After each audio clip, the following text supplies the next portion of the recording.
Buenas tardes a todos. Mi nombre es Marlene García y soy personal docente investigador del Departamento de Ciencias Médicos y Clínicas de la Universidad de Las Palmas de Gran Canaria. Y en este caso asisto al Congreso Nodo para presentar el trabajo que tiene como título Propensity como herramienta útil para identificar la osteonecrosis de maxilares. Cierto es que en este mismo congreso hago una introducción a lo que es la osteonecrosis de maxilares y cuál es su importancia en el ámbito sanitario para su estudio y su análisis, por si quieren pasar a visitarlo. La ponencia se llama Estado cualitativo y cuantitativo óseo en la osteonecrosis de maxilares y uso de bifosfonato, que es un fármaco. Muy bien, pues el propensity es como la segunda parte de este trabajo realizado durante un periodo de observación y de estudio de pacientes durante 5 años. El propensity, por tanto, es un procedimiento que también que se utiliza para los análisis de estudios observacionales, en donde este estudio o este análisis estadístico permite que se reduzca el sesgo de selección en cuanto a grupos control o grupos de intervención. En este caso, también podemos encontrar en la literatura como puntaje de propensión y o pareo, en donde después de realizar un análisis o comparación inicial entre grupos y pacientes controles, grupos de intervención y pacientes controles, se pueden observar diferencias.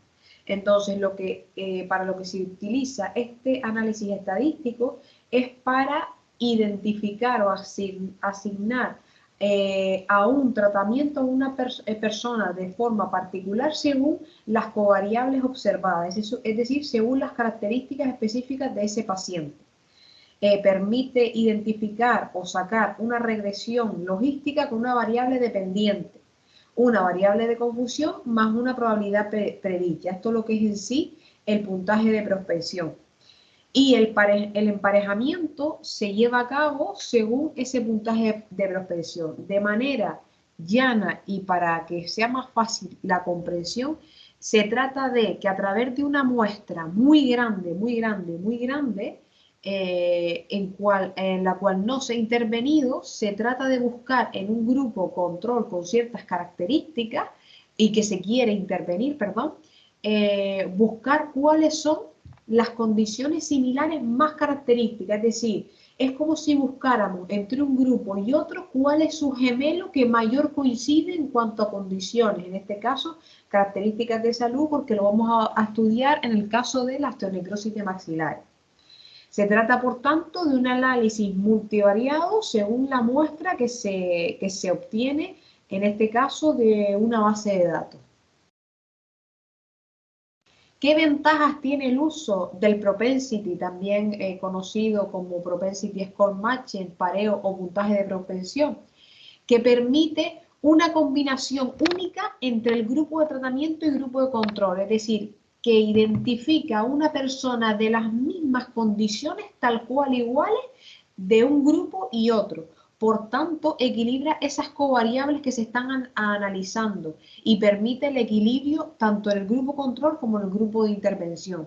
En cuanto a las desventajas, sobre todo es que requiere una muestra grande. En nuestro caso, que se describe en la primera parte de nuestro estudio, que está publicado, se utiliza una muestra de más de 230 pacientes. Cierto es que de esa muestra el grupo control que es intervenido es bastante pequeño. Esto es una de las debilidades del estudio que quedan aclaradas en la ponencia anterior. Y además puede llevar a ciertos factores de confusión.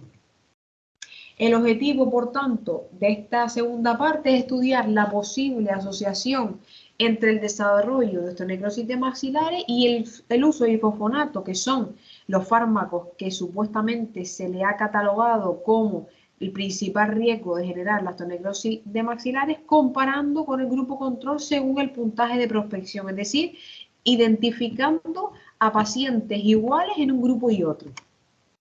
Se trata entonces de un estudio observacional y transversal de casos y controles con una muestra de casos de una N24, es decir, tenemos 24 casos y los controles son 874 pacientes. Como decía anteriormente, la muestra es bastante grande. En este caso, fueron pacientes atendidos en la unidad de metabolismo óseo del Hospital Universitario Insular Materno Infantil de Las Palmas de Gran Canaria. A partir de todos los datos que se obtuvieron del paciente, se aplicó ese control estadístico para determinar cuál era o cómo podíamos asignar a esa base de controles muy grande los casos con sus características iguales, en donde perdimos 4 casos porque fue imposible encontrar a pacientes dentro de esos 24 casos igual en el grupo control en cuanto a condiciones y características de salud. El protocolo de intervención del estudio fue hacer el análisis univariado en donde se evaluaron las variables categóricas y las variables continuas que tenemos en pantalla. Luego se evaluó el puntaje de prospección a partir de ciertas características, la edad, los niveles de osteocalcina, posible existencia de artritis reumatoide y quimioterapia. Luego de realizar el puntaje de prospección, se realizó el emparejamiento, en donde se consiguió emparejar 20 casos con 20 controles. Los sujetos tratados en esta regresión obtenida fueron pacientes que habían usado bifosfonato durante 5 años o más. Recuerdo que el bifosfonato es el fármaco al que se le atribuye la principal causa de padecer o de que aparezca la osteonecrosis de maxilares. Luego se realizó una exploración física de los pacientes, una densitometría ósea, que es clave para determinar el riesgo de esa osteonecrosis de maxilares por la presencia de osteoporosis, y se realizó el Trabecular Bone Score, que es un software informático que permite evaluar el riesgo de la osteoporosis o el posible riesgo de fractura. Se le realizó también a los pacientes una ultrasonografía cuantitativa en el calcáneo que también nos permite evaluar cuál es la posibilidad del riesgo de padecer osteoporosis. La osteoporosis es la enfermedad por la cual que es tratada con los bifosfonatos y la que se le atribuye este tratamiento a la aparición de la osteonecrosis de maxilares.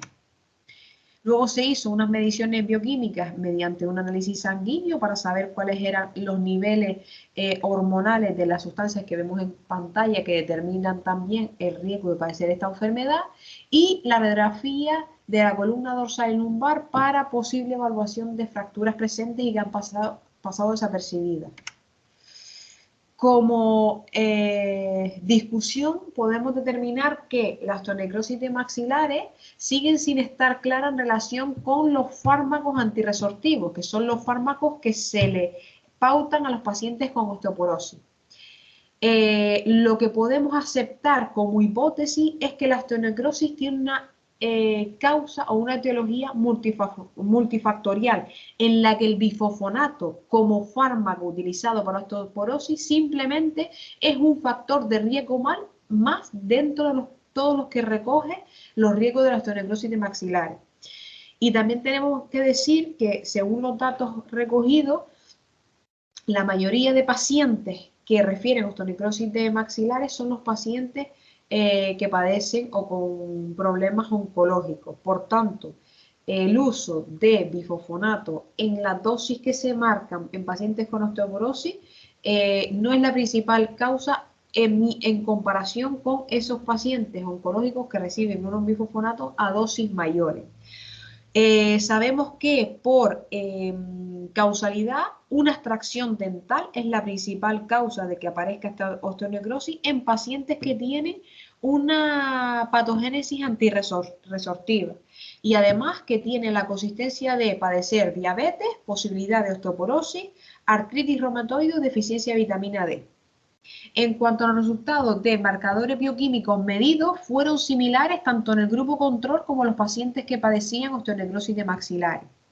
El Trabecular Bone Score, que es el software que nos permite identificar la calidad ósea de nuestros pacientes, y la ultrasonografía fueron similares en cuanto a resultados.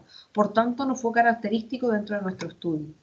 Como conclusiones podemos decir que no existe una asociación causal directa entre el uso de bifosfonato durante más de 5 años y el desarrollo de osteonecrosis de maxilares.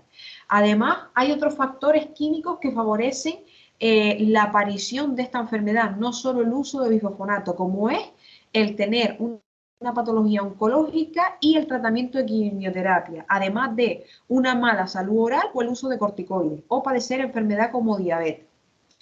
La principal limitación de nuestro estudio, como mencioné anteriormente, es el número bajo de casos de osteonecrosis de maxilares, que por otro lado podemos confirmar que el desarrollo preventivo en cuanto a las medidas que hay, tanto dentales como de revisión a pacientes con farmacología antirresortiva, hace detectar el riesgo que tienen estos pacientes de padecer osteonecrosis y se toman medidas preventivas para este tipo de patología. De ahí a que se reduzca la aparición de nuevos casos. Muchas gracias por su atención. Quedo pendiente en el campus o plataforma del Congreso para cualquier tipo de duda.